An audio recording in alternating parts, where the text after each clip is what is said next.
After generative design in Revit has completed a study, you can explore the design alternatives or outcomes to find the solution that best meets your needs.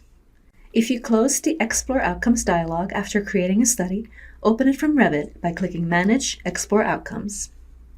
The left pane lists existing studies. Select a study from the list. Its outcomes display in the center pane.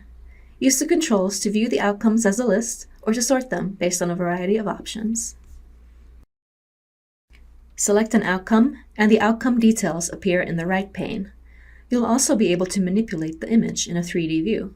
If you don't see outcome details, turn on the Details option. The outputs indicate resulting values for this outcome, and variables and constants show the values used to generate it. Click the arrows to see details of other outcomes. As you move from one outcome to the next, notice that the chart changes.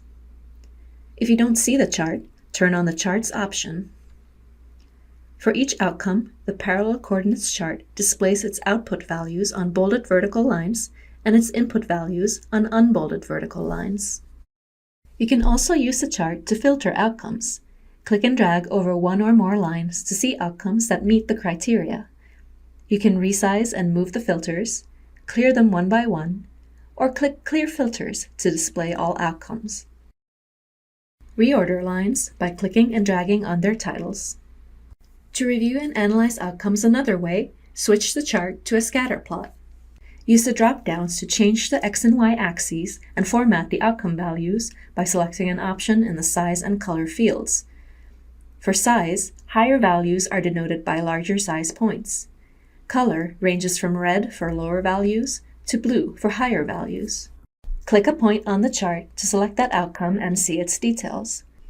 You can also apply filters to this chart. After reviewing this set of outcomes, you may want to iterate on the study. To do so, click Create Study and use different settings to further explore design alternatives. You can create any number of studies until you decide on the best solution. You can export outcome data as a CSV file to share with others or manipulate using other tools. Click Options, Export Outcomes, and use the settings to control which data to export. When you have decided on a particular outcome that you want to integrate into the model, select it and click Create Revit Elements. The design is integrated into the model, adding and modifying elements as needed. You can undo this action if you want to keep exploring alternatives. Use generative design in Revit to generate and explore multiple solutions to your design challenges.